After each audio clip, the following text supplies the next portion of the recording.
Hi friends, എല്ലാവർക്കും ഹന്നാസ് റെസിപ്പീസിലേക്ക് സ്വാഗതം. ഞാനിന്ന് ഉണ്ടാക്കാൻ പോകുന്നത് ഒരു പഴയകാല മുട്ടായിയാണ്. പണ്ടുകാലത്ത് കുട്ടികളൊക്കെ വളരെയധികം ഇഷ്ടപ്പെട്ടിരുന്ന പുളിമുട്ടായിയുടെ വീഡിയോ ആണ് ഞാനിന്ന് ചെയ്യാൻ പോകുന്നത്. ഇന്നത്തെ കുട്ടികൾക്കൊന്നും ഇത് ചിലപ്പോൾ അറിയണമെന്ന് തന്നെയില്ല, അവർ കഴിച്ചിട്ടും കൂടിയില്ലായിരിക്കും. പക്ഷേ ഏതായാലും പണ്ടുകാലത്തുള്ളവർക്ക് വളരെ പ്രിയപ്പെട്ട ഒന്ന് തന്നെയായിരുന്നു ഈ പുളിമുട്ടായി. ഇതുണ്ടാക്കുന്നത് എങ്ങനെയെന്ന് നോക്കാം. ഇതിനു വേണ്ടി ഞാനിവിടെ ഒരു അരക്കപ്പ് പുളി എടുത്തിട്ടുണ്ട്. ഞാനിവിടെ എടുത്തിരിക്കുന്നത് വാളംപുളിയാണ്. ഇത് കുരുവൊക്കെ കളഞ്ഞ വാളംപുളിയാണിത്. എന്നാലും ഇതിൽ കുറച്ച് വേസ്റ്റൊക്കെ കാണും. അതിൻ്റെ ആ പുളിയുടെ തോടും അതുപോലെ നാരും എല്ലാം കാണും. അതൊക്കെ നമുക്കൊന്ന് കളഞ്ഞെടുക്കണം. അതിനുവേണ്ടി ആദ്യം നമുക്ക് ഈ പുളി ഒന്ന് കുറച്ച് സമയം കുതിർക്കാൻ വേണ്ടി ഒന്ന് വെക്കണം. ഞാൻ ഇതിലോട്ട് ഒരു ഗ്ലാസ് വെള്ളം ഒഴിച്ചിട്ടുണ്ട്. എന്നിട്ട് ഇതിനിയും ഒരു അരമണിക്കൂർ കുതിർക്കാൻ വേണ്ടി വെക്കാം. പിന്നെ ഇതിൽ ചേർക്കാൻ വേണ്ടി ഞാൻ ഒരു അരക്കപ്പ് ശർക്കര എടുത്തിട്ടുണ്ടായിരുന്നു. ആ ശർക്കര ഇനിയൊന്ന് ഉരുക്കിയെടുക്കാം. ഇതിലോട്ടൊരു 1/4 കപ്പ് വെള്ളം കൂടി ഒഴിച്ചു കൊടുക്കാം. ഞാനിവിടെ അരക്കപ്പ് പുളിയാണ് എടുത്തെന്ന് പറഞ്ഞില്ല. ഈ അരക്കപ്പ് എന്ന് പറയുമ്പോൾ ഏകദേശം ഒരു 100 ഗ്രാമോളം ഉള്ളൂ പുളിയ. ശർക്കരയും അതേ അളവിൽ തന്നെയാണ് എടുത്തിരിക്കുന്നത്. ഇനി ഈ ശർക്കര ഒന്ന് നല്ലതുപോലെ ഒന്ന് ഉരുകി വരട്ടെ.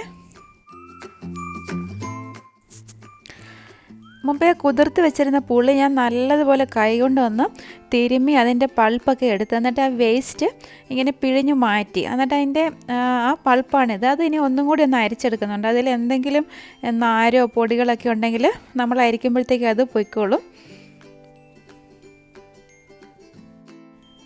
ഇത് കണ്ട് ഈ പൾപ്പ് കാണുമ്പോൾ അറിയാം നമുക്ക് അത്യാവശ്യം നല്ല തിക്കായിട്ടുള്ളൊരു പൾപ്പാണ് കിട്ടിയിരിക്കുന്നത്. ഒരുപാട് വെള്ളം ഇതിൽ കൂടണ്ട. ഒരുപാട് വെള്ളം കൂടിപ്പോയാൽ നമ്മൾ അത്രയും നേരം കൂടെ ഇത് അടുപ്പ് വെച്ച് ഇളക്കേണ്ടി വരും. അതുപോലെ ശർക്കര പാനിയാക്കുമ്പോഴും വളരെ കുറച്ച് വെള്ളം മാത്രം മതി. കൂടുതൽ വെള്ളം ആകുന്തോറും ഒരുപാട് സമയം നമ്മൾ അടുപ്പ് വെച്ച് കുക്ക് ചെയ്യേണ്ടി വരും. ഇനി നമുക്ക് ഈ സിറപ്പ് നേരത്തെ ഉരുക്കി വെച്ചിരിക്കുന്ന ശർക്കരയിലോട്ട് ചേർത്ത് കൊടുക്കാം. ആ ശർക്കര പാനി ഞാൻ നല്ലതുപോലെ ഒന്ന് അരിച്ചിട്ടാണ് ഇവിടെ എടുത്ത് വെച്ചിരിക്കുന്നത്. അതും കൂടി ചേർത്തിട്ട് നല്ലതുപോലെ മിക്സ് ചെയ്യാം. എന്നിട്ട് ഗ്യാസ് ഓണാക്കിയിട്ട് ഇത് നമുക്ക് ഒന്ന് കുറുക്കിയെടുക്കണം.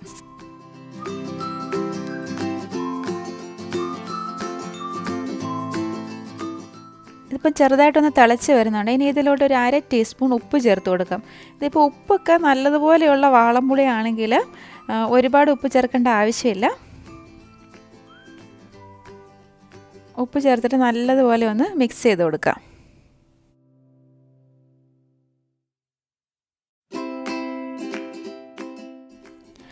നമ്മുടെ പുളിമുട്ടായിക്ക് ചെറിയൊരു എരിവ് കിട്ടുന്നതിന് വേണ്ടി അതിലോട്ട് ഒരു 1/4 ടീസ്പൂൺ മുളക് പൊടിയും കൂടി ചേർത്ത് കൊടുക്കാം. മുളക് പൊടി ചേർത്തിട്ട് നല്ലതുപോലെ ഒന്ന് ഇളക്കി യോജിപ്പിക്കാം. ഇത് പിന്നെ ഈ സിറപ്പ് നമ്മൾ മുഴുവൻ സമയം ഇങ്ങനെ ഇളക്കി കൊടുക്കണമെന്നില്ല. ഇടയ്ക്കിടയ്ക്കൊന്ന് ഇളക്കി കൊടുത്താൽ മതി. അതിൻ്റെ വെള്ളം നല്ലതുപോലെ ഒന്ന് വറ്റി തുടങ്ങുമ്പോൾ മാത്രം കണ്ടിന്യൂസ് ആയിട്ട് നമ്മൾ ഇളക്കി കൊടുത്താൽ മതി. അല്ലെങ്കിൽ ഇടയ്ക്കൊക്കെ ഒന്ന് ഇളക്കി കൊടുത്താലും മതി. പിന്നെ അതുപോലെ തന്നെ ഇതൊരു ലോ ടു മീഡിയം ഫ്ലെയിമിലിട്ടിട്ട് വേണം ഇത് ചെയ്യാൻ. ഒരുപാട് ഹൈ ഫ്ലെയിമിലിട്ടാൽ ഇത് പെട്ടെന്ന് തന്നെ അങ്ങ് അതിൻ്റെ വെള്ളമെല്ലാം വറ്റിപ്പോവും.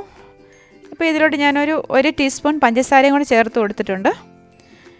ഇതുകൊണ്ട് ഇതിപ്പോൾ അത്യാവശ്യം ഒന്ന് നല്ലതുപോലെ കുറുകി വന്നിട്ടുണ്ട്.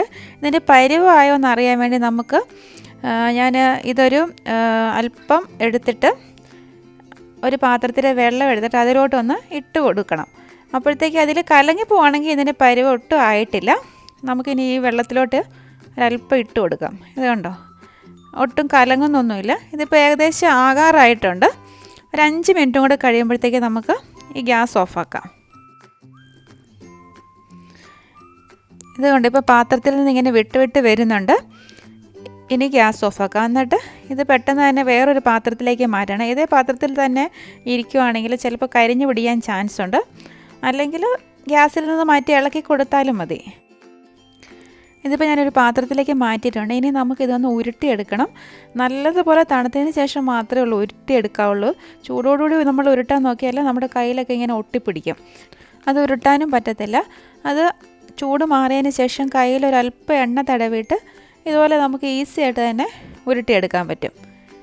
ഇത് കണ്ടോ, ഇപ്പം ഈ പുളിമുട്ടായി ഇനിയിപ്പം ഒരു ലോലിപ്പോപ്പ് പോലെയൊക്കെ കഴിക്കണമെന്നുണ്ടെങ്കിൽ ഇതുപോലെ ഒരു ടൂത്ത് പിക്കിലോ അല്ലെങ്കിൽ ഒരു സ്ക്യൂവറിലോ ഒന്ന് കുത്തി കൊടുത്താൽ മതി. ഞാൻ ഇനി ഇതൊന്ന് പഞ്ചസാരയിലൊന്ന് റോൾ ചെയ്തെടുക്കുന്നുണ്ട്. ഇതിൽ പഞ്ചസാര നല്ലതുപോലെ ഒന്ന് കവർ ചെയ്തപ്പോഴാണ് കൂടുതൽ ടേസ്റ്റായിട്ട് എനിക്ക് തോന്നിയത്.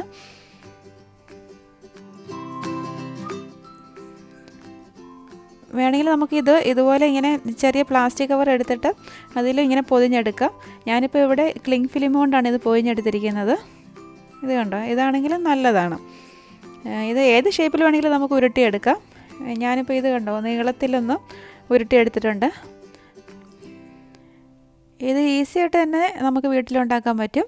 കുട്ടികൾക്കെല്ലാം തീർച്ചയായിട്ടും ഇഷ്ടമാകും. ഇതിൻ്റെ വീഡിയോ നിങ്ങൾക്ക് ഇഷ്ടമായെങ്കിൽ ലൈക്ക് ചെയ്യാനും കമൻറ്റ് ചെയ്യാനും ഷെയർ ചെയ്യാനും മറക്കരുത്. അതുപോലെ ഹന്നാസ് റെസിപ്പീസ് സബ്സ്ക്രൈബ് ചെയ്യാനും മറന്നു പോകരുത്. വീണ്ടും അടുത്ത റെസിപ്പിയുമായി കാണാം. Thank you for watching Hannah's recipes.